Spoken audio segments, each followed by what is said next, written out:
It's a platform developed to make the sharing of datasets easier. It does this both for the owner of the dataset and for the users interacting with the different vocabularies. By sharing, you should understand the access to the content of the vocabulary for visualization and dissemination of its various files. The intent is to help the community of users, including linguists, terminologists, or knowledge managers, to use and improve the vocabulary for their community needs. As we first get into the homepage of ShowVoc, we can see several areas of interest. In the center is the button to submit suggestions. This function, members of the community can be involved in the development of the catalog. The options are: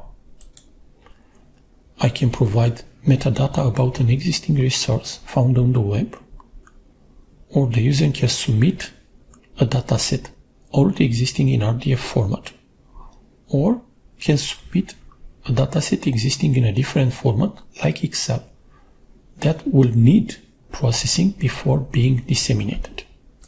In the right corner, we can see the login button to access the administrative area.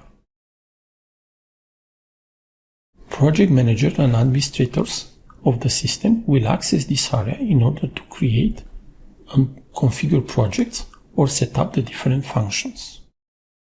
Last but not least, in the top left corner, we can see the main functions, namely the ones that practically give access to the information. These are the global dataset catalog view, the global search interface, and the interface showing the alignments recognized by the system.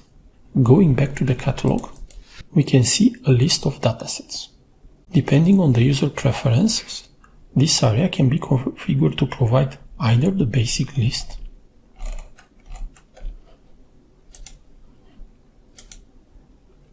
or a so-called category-based view makes use of several so-called facets in order to organize the catalog in different groupings.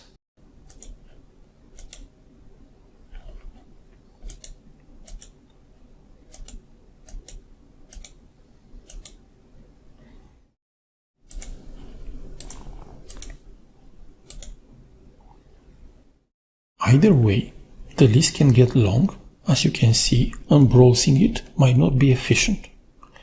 To help users in this matter, the interface provides a fast search function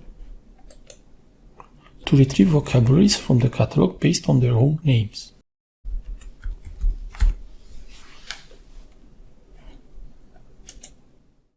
As we access any of the vocabularies, we can observe a structured interface providing access to the actual content.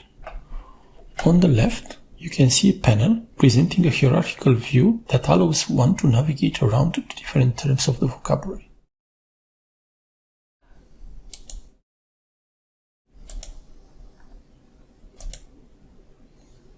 On the right side, we see the panel with the properties of the respective term.